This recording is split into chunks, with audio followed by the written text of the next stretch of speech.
The bench at Maple and Alder. In the mornings, before the light had fully settled into the rooms, before the edges of things had taken on their proper shape, Walter Hensley would sit at the small kitchen table with his hands wrapped around a mug of tea that had already begun to cool, as though he preferred it that way.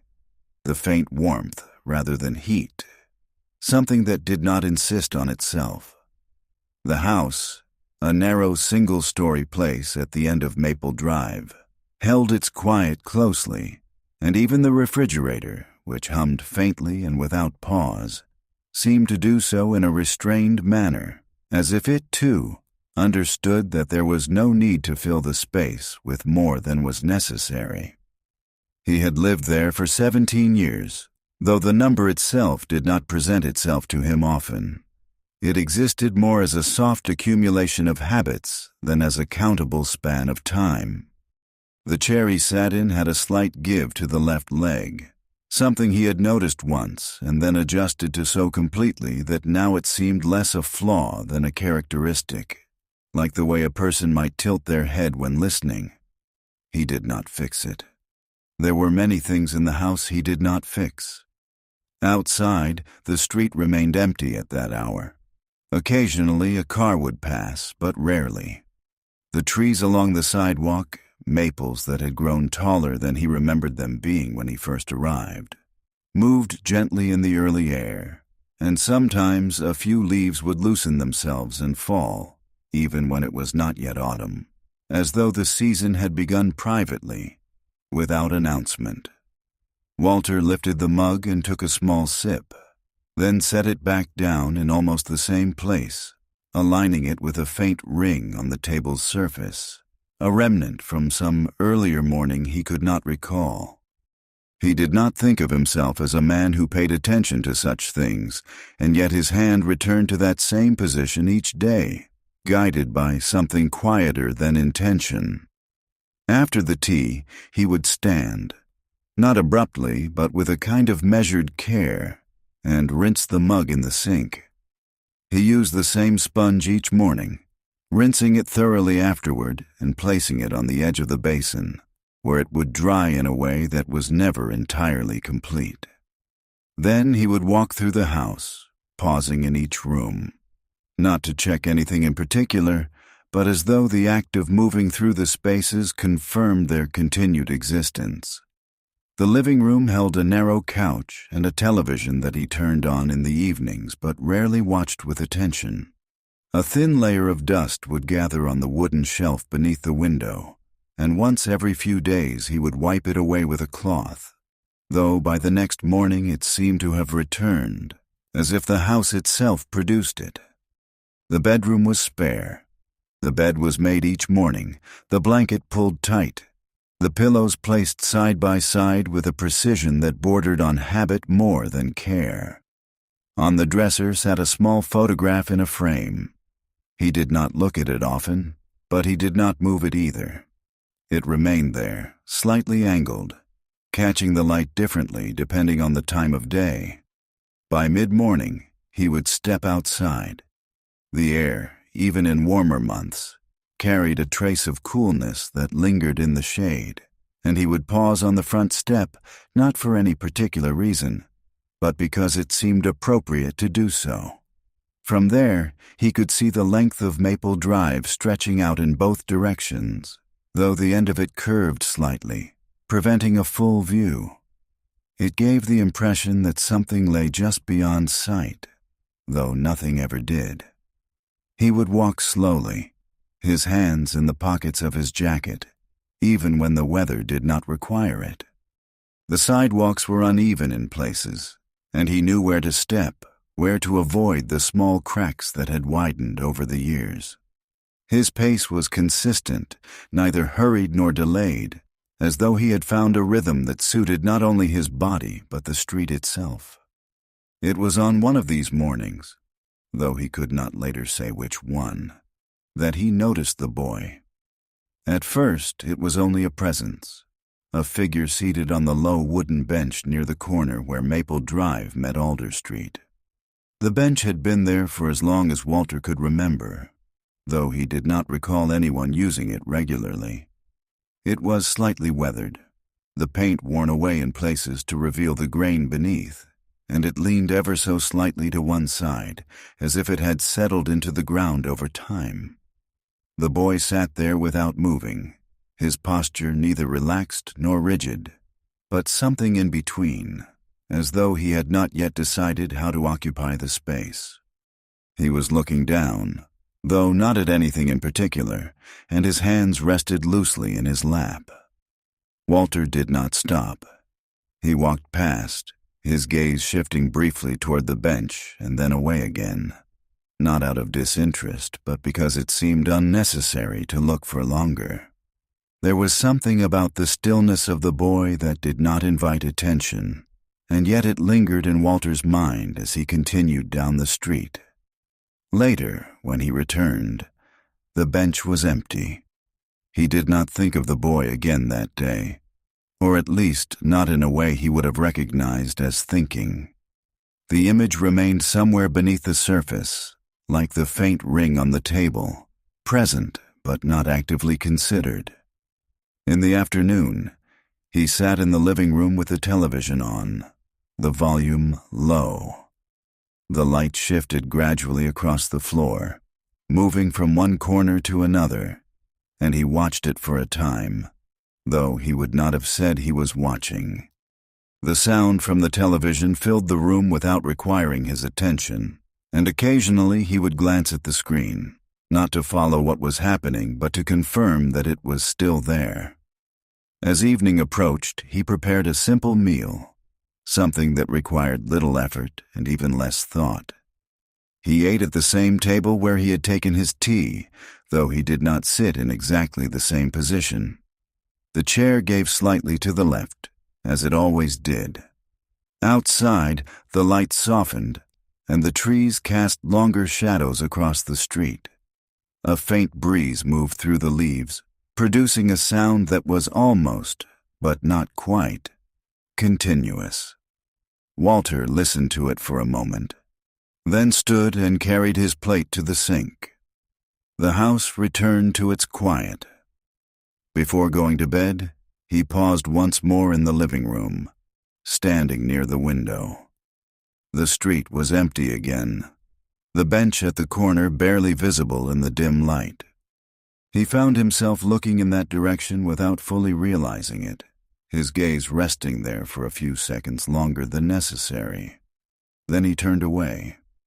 The next morning unfolded much like the one before it, though there was a slight difference in the air, a subtle heaviness that suggested the possibility of rain later in the day. Walter noticed it as he stood on the front step, the way the breeze carried a faint dampness, though the sky remained clear for the time being. He began his walk at the same pace, his hands in his pockets, his attention moving in quiet increments from one detail to another. The uneven sidewalk, the shifting leaves, the distant sound of a car turning onto a street he could not see. As he approached the corner, he became aware, not suddenly but gradually, that the bench was occupied again. The boy sat in nearly the same position as before, though perhaps with a slight adjustment. His shoulders were drawn in a little more, his head tilted at a different angle. He wore a dark sweatshirt, the sleeves pulled over his hands so that only his fingertips were visible. There was something about the way he sat that suggested he had been there for some time, though it was impossible to say how long. Walter slowed, though only slightly, as he passed. This time the boy lifted his head. Their eyes met for a brief moment, and in that moment there was no expression, no acknowledgement in the usual sense. Only a kind of neutral awareness, as though each had registered the other without forming any conclusion. Walter gave a small nod, a gesture so minimal it might not have been intentional. The boy did not respond, or if he did, it was too subtle to be seen. Walter continued walking. As he moved farther down the street, he found himself thinking, not about the boy directly, but about the bench, about how it had remained unused for so long, and now, for reasons that were unclear, had become a place of quiet occupation. He wondered briefly whether the boy lived nearby, though he did not recall seeing him before. Then the thought slipped away, replaced by the steady rhythm of his steps. When he returned some time later, the boy was still there. This, more than anything, seemed to settle into Walter's awareness. The persistence of the presence, the way it remained in place even as the morning advanced, suggested something he could not quite define. He slowed again, though he did not stop. "You waiting for someone?" he asked, the words coming out with a slight roughness, as though they had not been used in some time. The boy looked up again, his expression unchanged. "No," he said after a moment. The answer was simple, and yet it carried a kind of finality that made further questions seem unnecessary. Walter nodded once more, then continued on. The exchange lingered with him as he walked back to his house, though not in a way that demanded attention. It existed alongside other thoughts, the need to replace the sponge in the sink, the possibility of rain, the faint ache in his left knee that had become more noticeable in recent weeks. Inside, the house felt as it always did, though perhaps slightly dimmer. The light filtered through a thin layer of cloud that had begun to gather. He prepared his tea, sat at the table, and aligned the mug with a faint ring on the surface. He found himself looking toward the window, though the angle did not allow him to see the corner. In the afternoon, the rain came, not heavily, but with a steady consistency that softened the edges of the street and blurred the outlines of the trees. The sound of it against the roof was gentle, almost uniform, and Walter sat in the living room, listening. For a moment, he thought of the bench, of the way the wood would darken under the rain, the way water might collect in the slight dip of the seat. He wondered if the boy had remained there, though the idea seemed unlikely. Still, the image persisted. Later, when the rain had slowed to a faint drizzle, Walter stepped outside. The air had changed, carrying a freshness that lingered close to the ground. The street was empty, the pavement darkened and reflective in places. He walked to the corner. The bench was wet, as expected, the surface glistening faintly. There was no sign of the boy.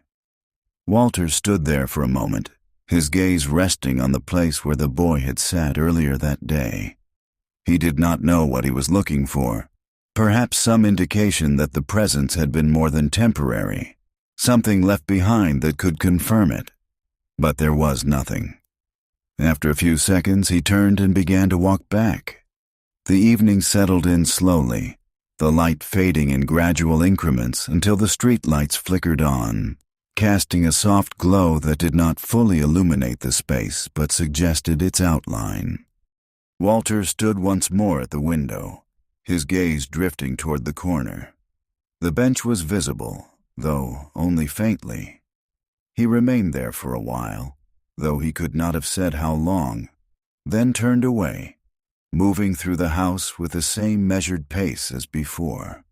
The rooms held their quiet, and somewhere, just beneath the surface of his thoughts, there was the sense of something newly present, though not yet understood. Something that had entered his routine without asking and had, in doing so, altered it in a way so slight it might have gone unnoticed, if not for the way it lingered. The rain left behind a different kind of morning, one in which the air seemed to hold on to itself more closely, as though reluctant to disperse. Walter noticed it first when he opened the front door and paused, as he always did, on the threshold, his hand still resting lightly against the frame. The street had that washed, slightly muted look that followed a night of steady weather, and even the leaves on the trees appeared darker, their movement slower, as if the weight of water had not yet entirely lifted from them. He stepped out, closing the door behind him with care, the latch clicking softly in a way that felt, for reasons he could not have explained, appropriate to the morning. The ground beneath his feet retained a faint dampness, and in places where the sidewalk dipped, small patches of water had gathered, reflecting fragments of the sky in uneven shapes. As he began his walk, he found that his pace adjusted slightly, not consciously, but in response to the ground itself. He avoided the deeper patches without looking directly at them, his steps guided by familiarity, by something that had developed over years of walking the same route. The bench at the corner came into view gradually, first as a shape, then as a more defined object, its surface still darkened by the rain. It was empty. Walter did not slow this time. He passed by with the same measured rhythm, though there was perhaps a brief moment in which his gaze lingered, not on the bench itself, but on the space around it, as though expecting something to emerge from that absence. Nothing did. He continued along Alder Street, turning at the same point he always did, his path forming a quiet loop that brought him back toward home without requiring thought. The houses along the street were similar in their modest construction, each with small variations, different shades of paint, slightly altered arrangements of plants in the yards, a chair placed near a front door or a window left open just enough to suggest movement inside. There was a woman watering her garden a few houses down, her hose trailing across the grass in a slow arc. She nodded as he passed, and he returned the gesture, though neither spoke. These small acknowledgments had accumulated over time into something that resembled familiarity, though it did not extend beyond the moment itself. When he reached the corner again, the bench remained empty. Walter paused then, though only briefly, his attention settling on the worn surface of the wood, the way the paint had peeled in irregular patterns, exposing the grain beneath. He noticed, for the first time, a faint crack along one of the slats, something that must have been there before but had not drawn his attention. He stood for a moment longer than necessary, then moved on. Inside the house, the air felt slightly cooler, as if the rain had entered in some subtle way and remained. He prepared his tea as usual, the routine unfolding without interruption, though there was a faint sense, so slight it might have been imagined, that something was missing, or perhaps not yet present. He sat at the table, aligning the mug with the faint ring, his hands resting around it as the warmth seeped slowly into his fingers. For a brief moment, he thought of the boy, not in detail, not as a fully formed image, but as a presence, a shape against the background of the bench. The memory did not carry any particular weight, and yet it did not pass as easily as other thoughts. He took a sip of tea, then set the mug down. The rest of the day unfolded in its usual manner. The television murmured softly in the afternoon, the light shifted across the floor, and the quiet of the house remained steady, unbroken. But in the evening, as he stood near the window, looking out at the dimly lit street, his gaze found its way again to the corner. The bench sat there, unchanged. He remained at the window for a while, his attention resting not on any specific detail, but on the space itself, the way it held its stillness. Then, after a time, he turned away. It was 2 days before the boy returned. Walter did not mark the days in any formal way, but he knew, with a quiet certainty, that time had passed, that the absence had extended just long enough to settle into the pattern of things, to become, if not expected, then at least accepted. That morning the light came earlier, sharper than it had been, and the air had lost the heaviness of rain, returning instead to something clearer, more open. Walter followed his routine as he always did, though there was a moment, as he stood on the front step, when he hesitated slightly. Not in his movement, but in his attention, as though something in the distance had already begun to draw it forward. He walked at his usual pace, his hands in his pockets, his gaze moving along the familiar path. The bench appeared, and this time, the boy was there again. He sat differently now, not in any dramatic way, but with a slight shift in posture, his back leaning more fully against the slats, one leg extended a bit farther than the other. His hands were still partially hidden within the sleeves of his sweatshirt, though one had emerged enough to hold a small object, something indistinct from a distance. Walter slowed as he approached, though he did not stop. The boy did not look up immediately. There was a moment, as Walter passed, when the space between them felt more defined than before. Not closer, exactly, but more present, as though the repeated encounter had begun to establish a kind of quiet boundary. Then the boy glanced up. "Morning," Walter said, the word coming out more easily this time, though it retained a certain restraint, as if he were testing its place in the air. The boy hesitated, then nodded once. "Morning." The voice was soft, not uncertain but measured, as though each word was considered before being allowed to exist. Walter continued walking, though his pace remained slightly altered for a few steps, as if the exchange had left a trace in his movement. As he made his way down the street, he found himself aware, not of the boy directly, but of the fact of him, the way his presence now occupied a small but distinct place within the morning. It was not a disruption, exactly, but neither was it entirely neutral. When he returned, the boy was still there. This persistence, which had seemed notable before, now felt different. Not surprising, but confirming something that had not yet been named. Walter stopped this time. He did not approach the bench fully, but stood a few feet away. His hands still in his pockets, his weight shifted slightly onto one leg. "You live around here?" he asked. The boy looked at him, his expression unchanged, though there was a brief flicker, something like consideration, before he answered, "Over there." He gestured vaguely down Alder Street, not pointing to any specific house. Walter followed the gesture with his eyes, though it did not lead him anywhere in particular. "I see," he said, though the words did not carry any real meaning. There was a pause then, a space in which something more might have been said, but neither of them filled it. The boy returned his gaze to the object in his hands. Walter remained for a moment longer, then nodded once, more to himself than to the boy, and continued on his way. As he walked, he became aware of a slight shift within himself. Not a feeling he could identify, but something that resembled the early stages of recognition, as though a pattern was beginning to form, though its shape was not yet clear.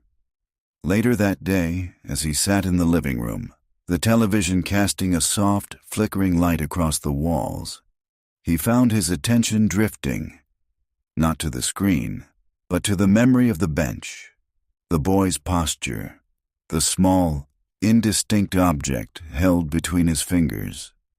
He wondered briefly what it had been. The thought did not linger long, but it returned once or twice, in quiet intervals, as the afternoon moved toward evening. When he stood at the window that night, the street was empty. The bench, barely visible in the dim light, seemed once again to belong entirely to the space around it. And yet, as Walter turned away, there was a sense, faint but present, that it no longer did so completely. In the days that followed, the presence of the boy settled into something that was neither expected nor unexpected, but rather a quiet addition to the morning. like a sound one begins to notice only after it has already become part of the background. Walter did not think of it in those terms. He would not have thought of it at all, perhaps. But there was a shift, subtle and persistent, in the way his attention moved through the early hours.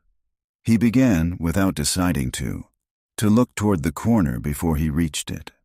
The walk itself remained unchanged.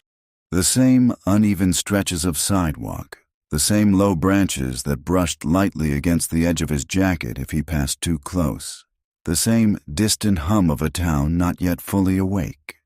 And yet there was now a point toward which these details seemed to lead, not directly, but with a kind of quiet alignment.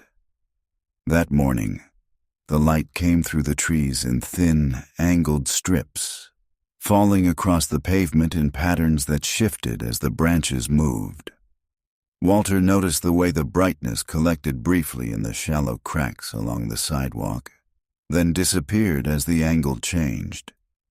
He slowed slightly, though not enough to call attention to it, and stepped around a small patch of dried leaves that had gathered near the curb. The bench came into view. The boy was there again. He sat forward this time, his elbows resting on his knees, his head bent slightly as though he were listening, not to anything specific, but to the space itself. The small object Walter had noticed before was in his hands again, though it was still difficult to make out what it was from a distance. Something rectangular, perhaps. A phone, though he did not seem to be using it in the way most people did. Walter approached at his usual pace, though he felt, as he had on previous mornings, that his steps adjusted slightly as he neared the bench, as if the ground itself had changed. "Morning," he said. The boy looked up, not immediately, but after a brief pause, as though finishing a thought he had not yet articulated. "Morning." There was a moment of stillness between them, one that extended just long enough to become noticeable, though neither moved to interrupt it. "You out here every day?"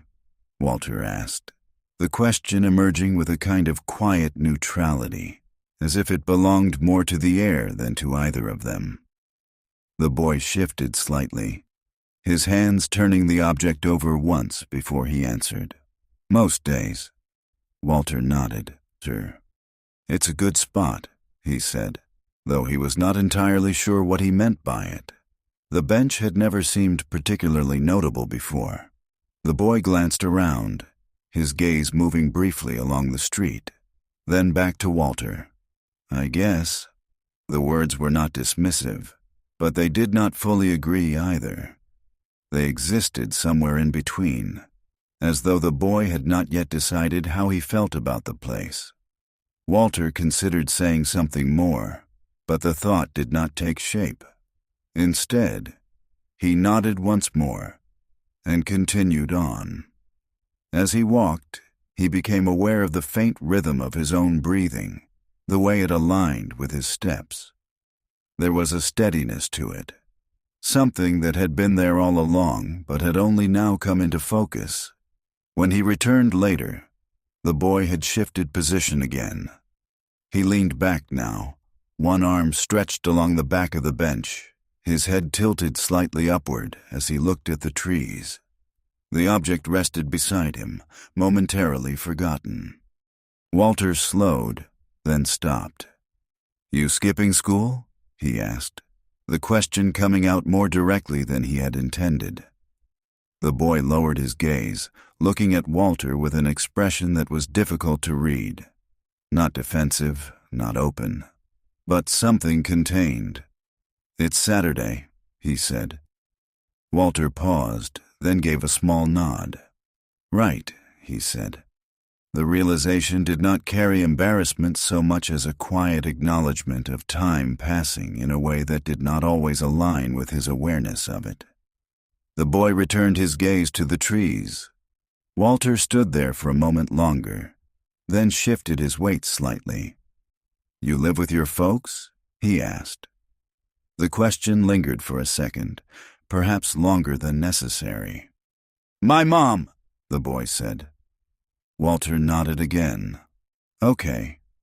There was nothing more to add. He turned and continued walking, though his pace felt slightly altered, not slower or faster, but adjusted in a way that suggested something had entered into it. A thought, perhaps, or the beginning of one. Later, as he sat at the kitchen table, the mug of tea positioned carefully within the faint ring, he found himself looking at his hands. They rested on the table, still, the skin marked with the fine lines that had deepened over the years. He turned one over, examining it briefly, then set it back down. The image of the boy sitting on the bench, looking up at the trees, returned to him, not clearly, but in fragments. The angle of his head, the way his arm had stretched along the back of the bench, the small object left beside him. Walter took a sip of tea, then set the mug down. Outside, a breeze moved through the leaves, producing that almost continuous sound, soft and unbroken. He listened to it for a while. By the following week, the encounters had taken on a rhythm that neither of them acknowledged, though both seemed to move within it with a kind of quiet acceptance. The bench at the corner no longer appeared empty in Walter's mind when he approached it. Even on the mornings when it was unoccupied, there was the sense that it might not remain so for long. That day the sky was overcast, but without the threat of rain. The light was diffused, settling evenly across the street, softening the edges of things in a way that made distances harder to judge. Walter walked as he always did, his hands in his pockets, his gaze moving along the familiar path. As he neared the corner, he saw the boy already seated, his posture again slightly different, more upright this time, as though he had arrived only recently. There was something else as well. A backpack rested on the ground beside the bench. Walter slowed, his attention drawn to it in a way that felt both natural and slightly intrusive, as though he were noticing something he had not been meant to see. "Morning," he said. The boy looked up. "Morning." Walter nodded toward the backpack. "Heading somewhere?" The boy glanced down at it, then back up. "Not really." The answer hung in the air for a moment, its meaning unclear but not entirely opaque. Walter considered this, though he did not attempt to interpret it. "You mind if I sit?" he asked, the words coming out more deliberately than anything he had said before. The boy hesitated, then shifted slightly, making space on the bench. "Sure." Walter stepped closer and lowered himself onto the far end, leaving a noticeable distance between them. The wood of the bench was still slightly cool from the morning air, and he felt it through the fabric of his jacket as he settled into place. For a moment, neither spoke. The street stretched out before them, quiet, with only the occasional car passing at a distance. The trees moved gently, their leaves producing that familiar sound, softer now under the overcast sky. Walter rested his hands on his knees, then adjusted them slightly, as though unsure of their position. "You come out here a lot," he said after a while. The boy nodded. "Yeah." There was a pause. "It's quieter," the boy added, almost as an afterthought. Walter glanced at him briefly, then returned his gaze to the street. "Yeah," he said. "It is." They sat in silence again, though it felt different now, not empty, but shared in a way that did not require acknowledgement. After a few minutes, the boy reached down and picked up the object he had been holding on previous days. Walter saw it more clearly this time, a small notebook, its cover worn at the edges, the pages slightly bent. "You write?" Walter asked. The boy shrugged. "Sometimes." Walter nodded, though he did not ask what he wrote. "That's good," he said. The words were simple, but they carried a weight that was not entirely contained within them.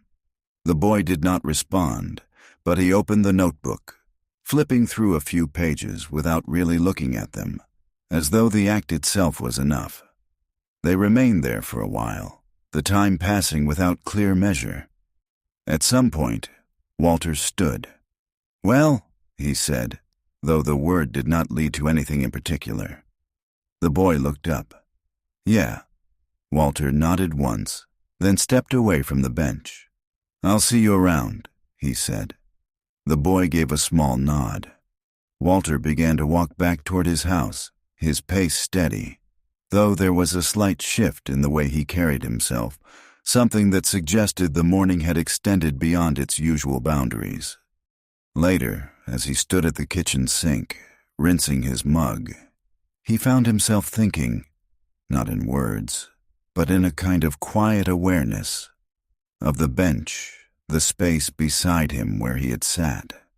The presence of the boy not as something separate, but as something that had, for a brief time, aligned with his own. He set the mug on the edge of the sink, placing it carefully. Outside, the overcast light remained, holding the day in a kind of suspension. And in that suspension, something had shifted, though it remained too small, too undefined to be named. There are moments, though they do not announce themselves, when a routine begins to include something that was not originally part of it, and once included, it resists being removed. Not because it insists, but because its absence would be noticed in a way that feels disproportionate to its size. Walter did not think of it this way, of course. He woke as he always did, before the light had fully settled, and moved through the small sequence of actions that had long ago ceased to require attention. The kettle, the mug, the sponge resting at the edge of the sink, each in its place, each part of a morning that seemed to exist outside of time. And yet, when he stood on the front step, there was already a direction to his gaze. The air had cooled slightly overnight, carrying with it the early suggestion of a season not yet arrived, but approaching in small, almost imperceptible ways. The leaves on the trees had begun to shift, not in color exactly, but in texture, their edges less supple, their movement more restrained. Walter placed his hands in his pockets and began his walk. The bench came into view. The boy was there. There was no longer any sense of surprise in this. The sight of him, his posture, his stillness, settled into Walter's awareness as naturally as the uneven stretch of sidewalk just before the corner. This morning the boy sat with the notebook open, though he was not writing. His pen rested loosely between his fingers, and his gaze moved slowly across the page, as if following something already there, something that did not require immediate response. "Morning," Walter said. The boy looked up, then nodded. "Morning." Walter paused, just slightly, then moved toward the bench without asking this time, lowering himself onto the same end as before, leaving the same measured space between them. The wood felt familiar now. For a while, they sat without speaking. The street remained quiet, the occasional car passing at a distance, its sound fading quickly. Somewhere farther down, a screen door closed with a soft but distinct snap, and then the sound dissolved into the general stillness. Walter found his gaze drawn to the notebook. "What do you write about?" he asked, the question emerging with a kind of quiet curiosity that did not press for an answer. The boy hesitated, then glanced down at the page. "Stuff," he said. Walter nodded, as though this was sufficient. There was a pause. "Just things I notice," the boy added after a moment, not looking up. Walter shifted slightly, his hands resting on his knees. "Like what?" The boy turned a page, though there was no indication that he had finished with the previous one. "I don't know," he said, Just things. The repetition did not clarify, but it did not obscure either. It seemed to place the writing somewhere beyond explanation, somewhere that did not translate easily into conversation. Walter considered this. "That's worth noticing," he said. The boy glanced at him briefly, then returned his attention to the notebook. They sat in silence again. A breeze moved through the trees, stronger than it had been in previous days, lifting a few loose leaves and carrying them briefly across the street before letting them fall again. One of them landed near the bench, resting against the leg where the paint had worn away. Walter watched it for a moment, the way it settled into place. "You ever sit here long?" he asked. The boy shrugged. "Sometimes." Walter nodded. "Seems like a place where time stretches a bit." The boy looked up at that, his expression unchanged but attentive. "Yeah," he said. "I think so." The agreement was quiet, but it held. After a while, the boy closed the notebook, resting it beside him on the bench. They remained there, the silence now carrying a different weight. Not heavier, but more defined, as though it had taken on a shape that both of them recognized without naming. When Walter stood to leave, he did so slowly, as he always did, though there was a brief moment in which he hesitated, his hand resting lightly against the edge of the bench. "I'll see you," he said. The boy nodded. Walter walked back along the street, his pace steady.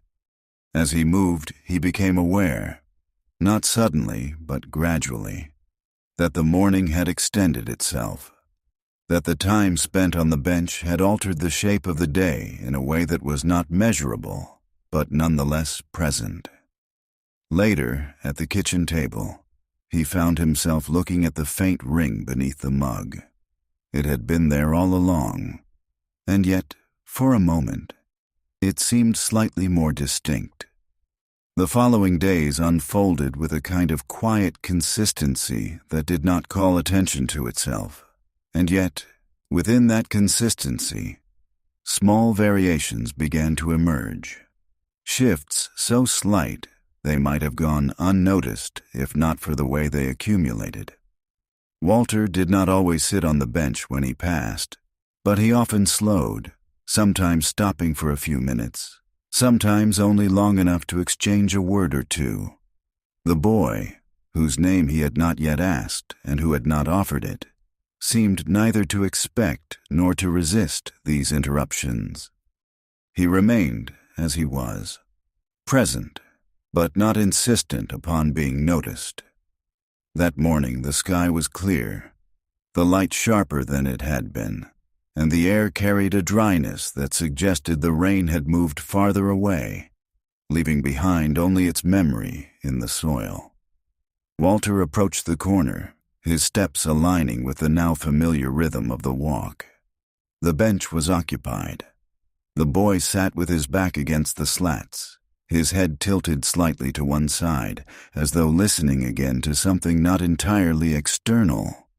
The notebook rested beside him, closed, and his hands were empty, loosely clasped together. Walter stopped a few feet away. "You ever get tired of it?" he asked. The boy looked up. "Of what?" "Just sitting," Walter said, gesturing vaguely toward the bench, the street, the space around them. The boy considered this, his gaze drifting briefly along the line of trees before returning. "Not really," he said. "It's different every time." Walter nodded, though he did not immediately respond. He moved closer, then sat down. "In what way?" he asked. The boy shrugged slightly. "I don't know, just the way things sound, or how the light hits stuff." Walter glanced out at the street, following the direction of the boy's earlier gaze. The sunlight fell unevenly across the pavement, catching on the edges of the cracks, creating small areas of brightness that shifted as the branches moved. "Yeah," he said after a moment. "I suppose it does." There was a pause. "You notice that kind of thing?" the boy asked. Walter hesitated, not because he did not have an answer, but because the answer did not present itself in a way that felt complete. "I guess I do," he said finally. "Maybe not in the same way." The boy nodded, as though this was enough. They sat quietly. A car passed, slower than usual, its engine producing a low, steady sound that lingered for a few seconds after it had moved out of sight. Somewhere nearby, a dog barked once, then again, then stopped. Walter shifted slightly on the bench, his hand resting near the edge of the wood. "You got a name?" he asked. The question came gently, almost as an afterthought, though it carried a subtle weight. The boy looked at him. "Ethan," he said. Walter nodded. "Walter." Ethan repeated it once, quietly. "Walter." The name seemed to settle between them, not fully anchored but no longer absent. They remained there for a while, the conversation having reached a natural pause. After some time, Ethan leaned forward, picking up the notebook and opening it again. He flipped to a page somewhere in the middle, his fingers moving with a familiarity that suggested he knew where he was going without needing to look. Walter did not ask what he was looking at. Instead, he watched the street, the way the light continued to shift, the way a single leaf, loosened from one of the higher branches, drifted slowly downward, its path unhurried, its landing soft. "You always walk this way?" Ethan asked, not looking up. "Yeah," Walter said. "Have for a while." Ethan nodded. "I see you," he said. Walter turned slightly at that. "Do you?" "Sometimes," Ethan said, "before you see me." Walter considered this, the idea of being observed without knowing it. "I suppose that makes sense," he said. There was no discomfort in the thought, but there was a kind of quiet awareness, a recognition of something that had been happening without his noticing. Ethan continued to look at the page. Walter sat beside him, the space between them unchanged in distance but altered in something less visible. After a while, Walter stood. "Well," he said. Ethan nodded, though he did not look up. Walter began to walk back, his steps steady. As he moved away from the corner, he became aware of the fact, not as a realization, but as something that had been there all along, that the bench was no longer just a part of the street. It had become, in some small and unspoken way, a place. And places, he thought, though the thought did not fully form, had a way of holding things, moments, perhaps, or the faint outlines of them, long after they had passed. By the time the mornings began to arrive with a thinner light, one that seemed to hesitate before fully entering the day, Walter had grown accustomed to the presence of Ethan in a way that did not feel like adjustment so much as quiet inclusion. There was no point at which this had happened, no moment he could return to and say, "Here, this is where it changed."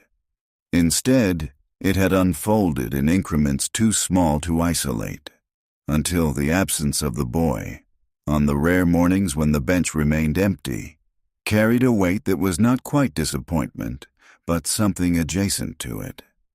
That morning the air held a sharper edge, and Walter lingered a moment longer on the front step, noticing how the coolness settled against his face before he moved forward. The trees along Maple Drive had begun, almost imperceptibly, to shift in color. Not fully, not in any way that would draw comment from others, but in small alterations. One branch slightly duller, a cluster of leaves touched faintly at the edges. He walked as he always did. The bench came into view. Ethan was there, though not in the position Walter had come to expect. He sat turned slightly away from the street, his shoulders angled toward the line of trees, the notebook open in his lap but untouched. His hands rested on either side of it, still, as though he had paused in the middle of something and had not yet decided whether to continue. Walter slowed, then approached. "Morning," he said. Ethan looked up, and for a moment there was something different in his expression.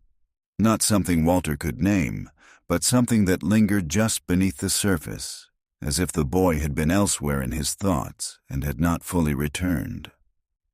"Morning." Walter sat down without asking, the movement now familiar enough to require no acknowledgement. They remained quiet for a while. The street held its usual stillness, though there was a faint sound from somewhere nearby. A radio, perhaps, playing low and indistinct, its melody carried in fragments by the air. Walter listened without trying to follow it, letting it exist as part of the morning. "You writing?"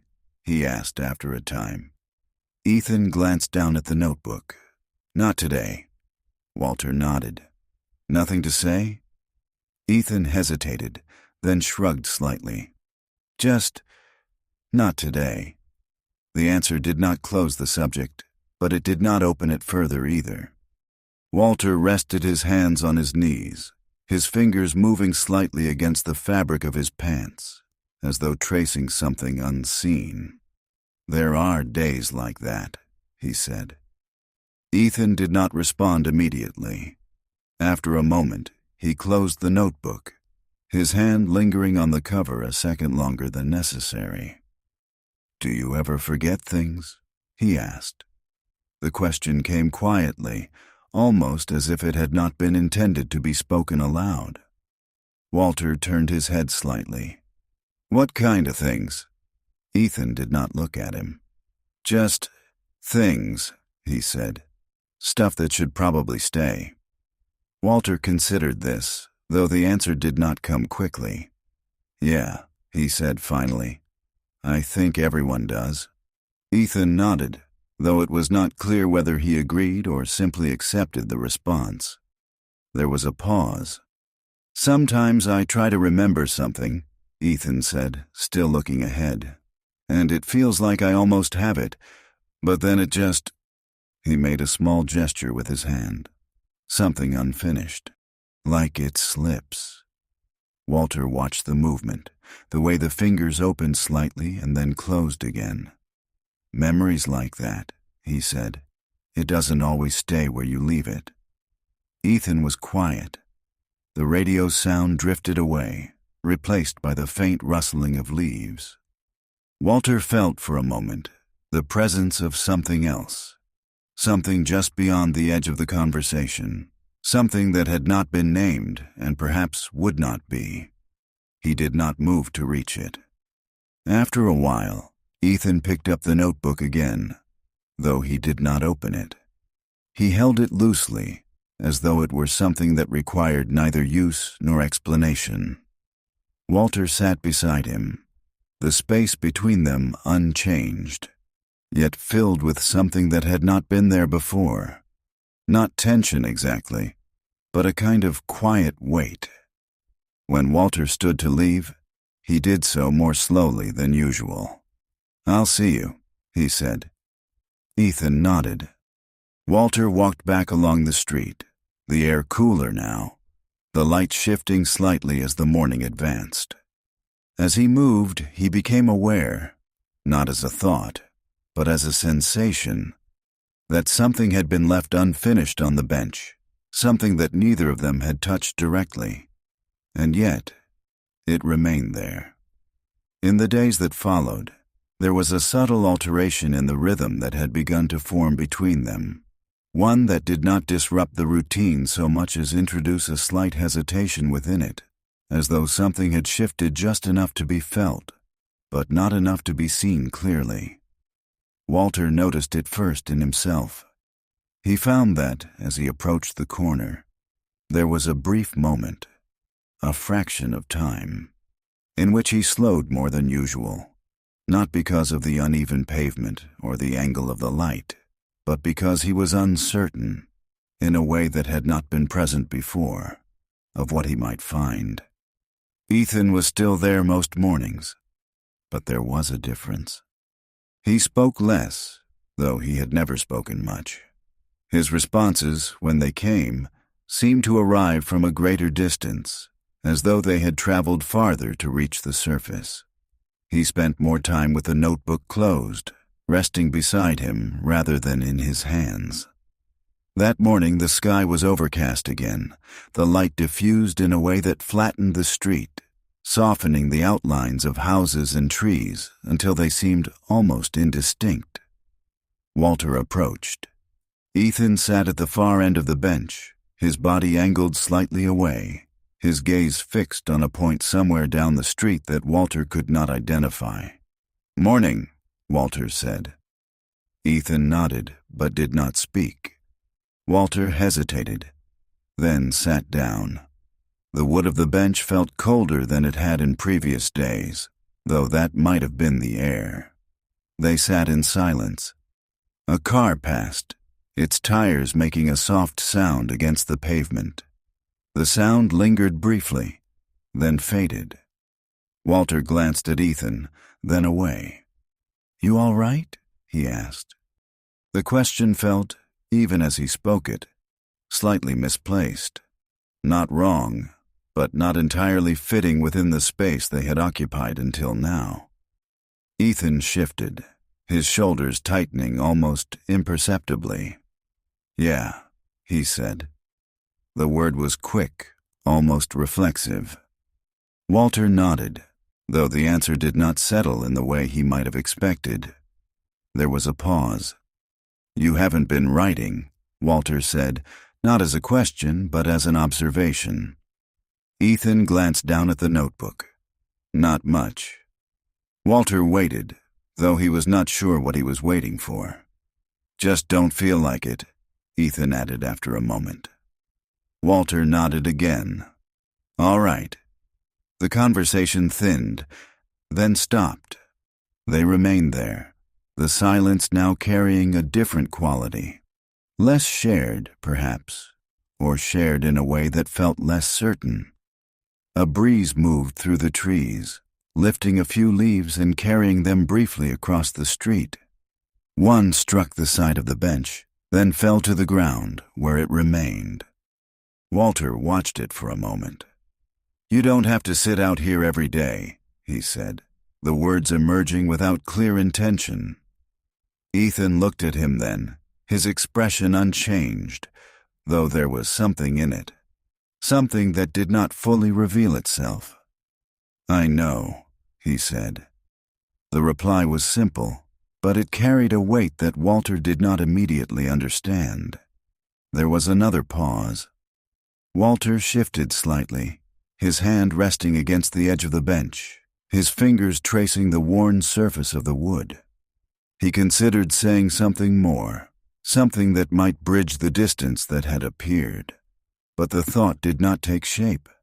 It remained somewhere beneath the surface, incomplete. After a while, he stood. "Well," he said. Ethan nodded, though he did not look up this time. Walter began to walk back along the street, his pace steady, though there was a slight tightness in his movement, something that suggested a discomfort he did not fully recognize.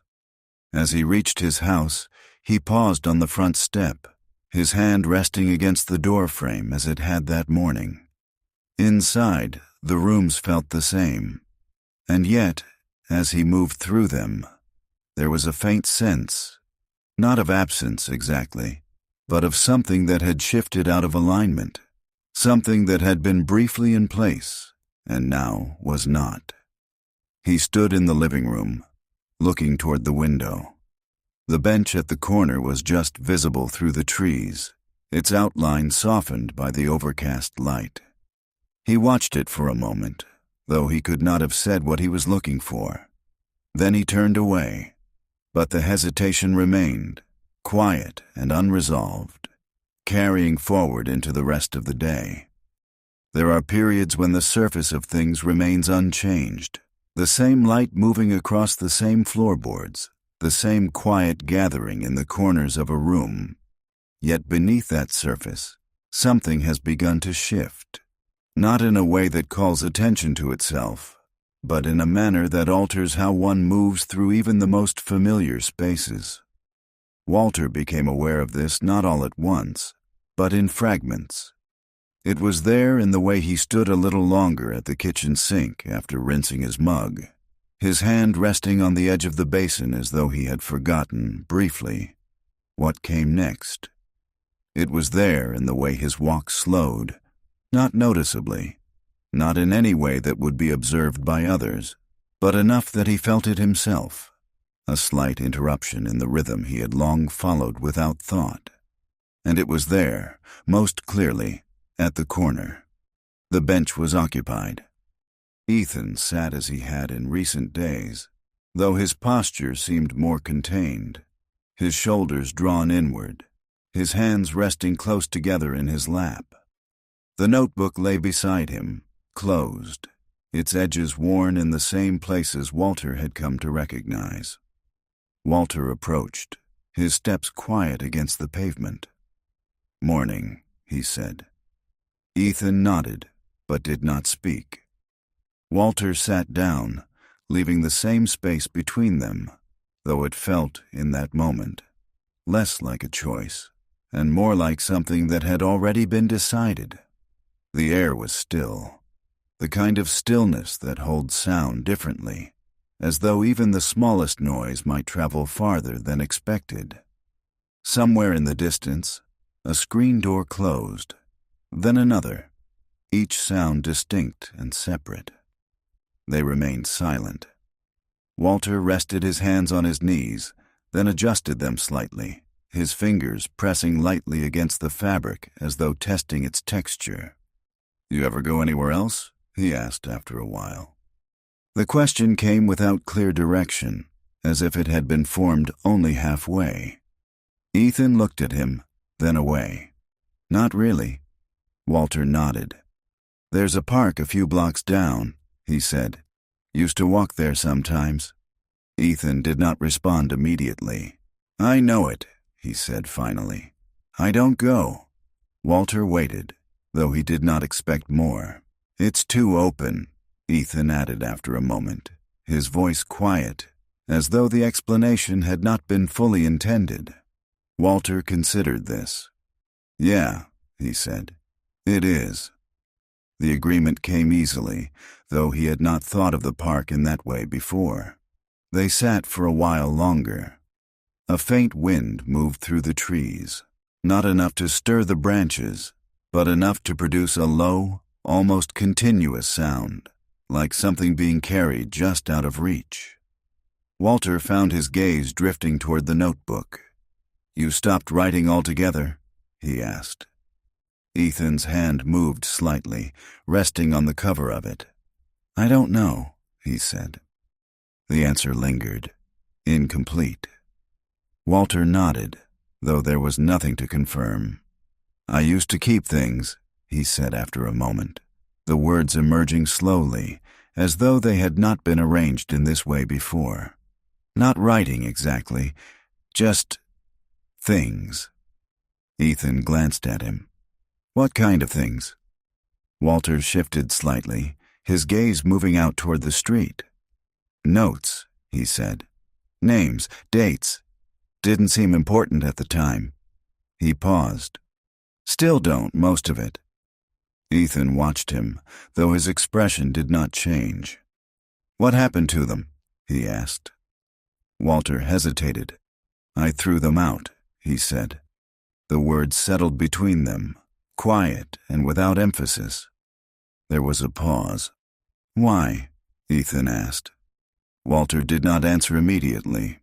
He felt, for a moment, the shape of something just beneath the surface, something that might have been memory, or perhaps the absence of it. But it did not rise clearly enough to be spoken. "Didn't see the point," he said finally. Ethan nodded, though it was not clear whether he understood. They sat in silence again. Walter became aware of the faint pressure of the bench beneath his hand, the worn edge of the wood where the paint had long since disappeared. He traced it lightly with his fingers, the movement slow and almost absent-minded. "You don't have to keep everything," he said after a while. Ethan looked at the notebook, then away. "I know." The reply was quiet, but it carried something that Walter could not quite place. Not resistance, not agreement, but something in between. After a few minutes, Walter stood. He hesitated briefly, his hand still resting on the edge of the bench. "I'll see you," he said. Ethan nodded. Walter walked back along the street, his steps steady, though there was a faint heaviness to them, something that had not been there before. Inside the house, the rooms felt as they always did. And yet, as he moved through them, there was a sense, subtle but persistent, that something had been stirred, something that had not settled back into place. He stood at the window that evening, looking out toward the corner. The bench was empty. The absence felt different now.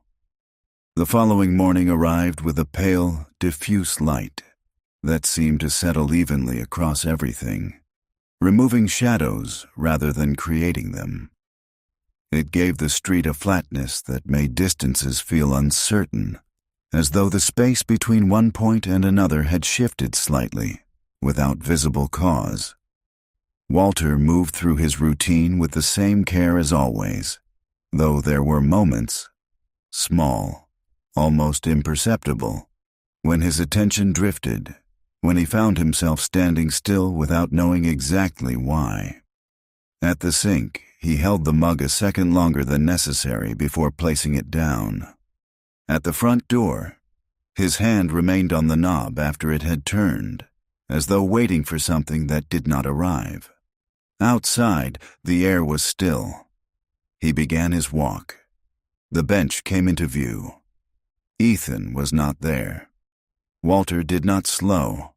He passed the bench without looking directly at it, though he was aware of it in the same way one is aware of an object in the periphery, present but not engaged. He continued along Alder Street, turning at the same point, his path forming the same quiet loop.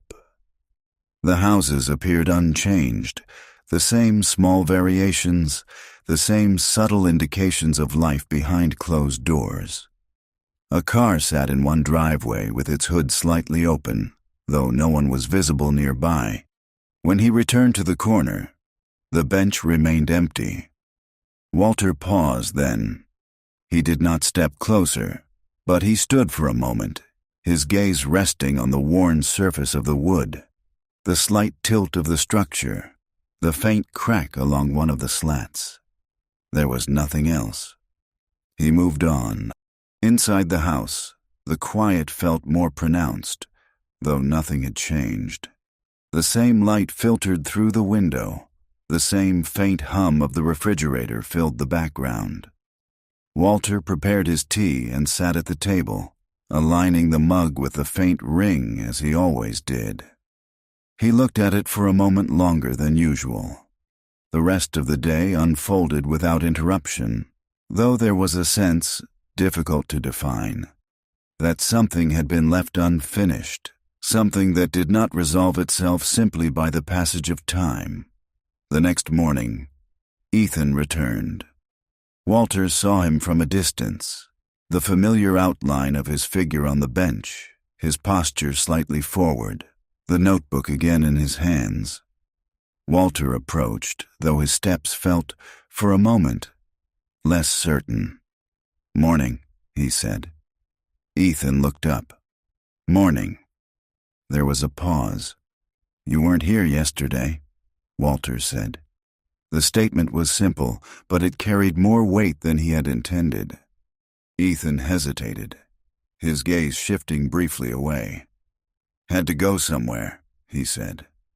Walter nodded. "All right."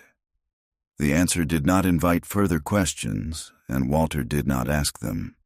He sat down. The bench felt as it always did, though there was a faint awareness of the space that had been empty the day before, the way it had held that absence. They remained quiet. After a moment, Ethan opened the notebook, flipping to a page near the middle. He hesitated, then turned it slightly, angling it just enough that Walter could see. The page held a few lines of writing, though not many. The words were small, spaced unevenly, as though they had been written at different times. Walter did not read them fully. His gaze caught only fragments, the way the leaves don't fall all at once. Some things stay longer than you think. He looked away. Ethan closed the notebook again. They sat in silence. The air moved faintly through the trees, producing that low, continuous sound. Walter rested his hands on his knees, his fingers still. He felt, for a moment, the presence of something that had not been spoken, not yesterday, not today, but which had nonetheless taken shape in the space between them. He did not try to name it. After a while, he stood. "Well," he said. Ethan nodded.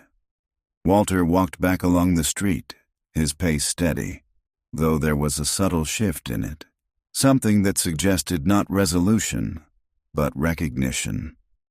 That evening, as he stood near the window, his gaze drifted again toward the corner. The bench was visible, though faint, and for a moment, it seemed to hold not only the space it occupied, but also the absence and return that had passed through it. Something quiet, something unfinished, something that would remain, whether or not it was acknowledged. There are moments that do not present themselves as moments, that pass without emphasis or distinction, and yet, afterward, something in the shape of things feels altered, not in a way that can be traced back clearly, but in a manner that lingers, quiet and persistent, as though something has settled into place. That morning the air was colder than it had been, though not sharply so. It carried a kind of stillness that seemed to hold the sound of Walter's footsteps more closely, each one landing with a soft, deliberate weight against the pavement. He paused, as he always did, on the front step, his hand resting lightly against the frame of the door. The light had not fully arrived yet. It lingered at the edges of things, outlining rather than illuminating. He began his walk. The bench came into view. Ethan was there. He sat with the notebook closed beside him, his hands resting loosely in his lap, his gaze directed not at the street, but slightly downward, as though he were following a thought that had not yet reached its end. Walter approached, his steps steady. "Morning," he said. Ethan looked up. "Morning." Walter sat down.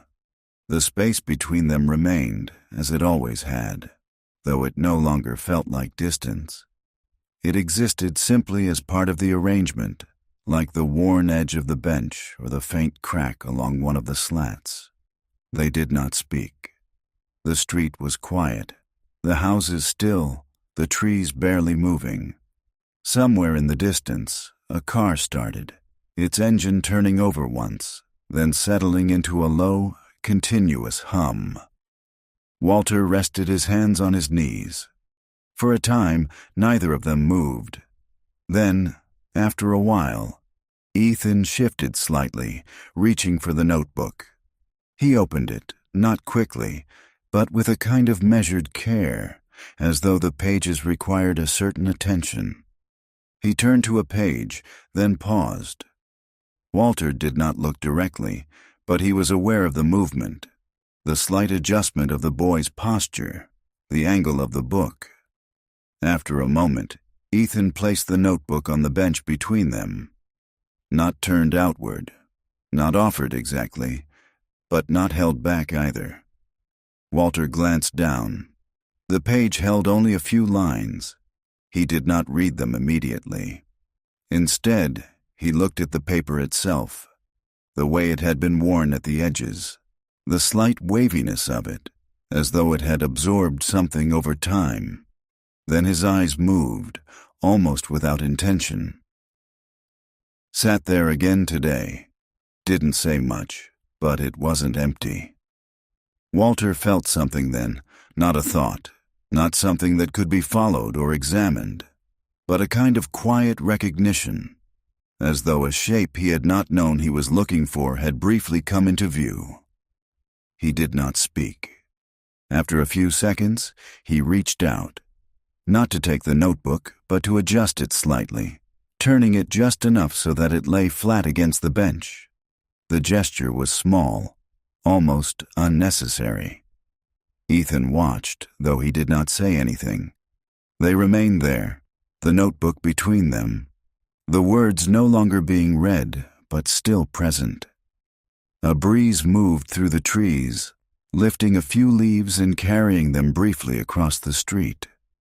One settled near the foot of the bench, its edge catching slightly against the uneven pavement. Walter looked at it, then back at the space ahead. After a while, Ethan closed the notebook. He did not move it.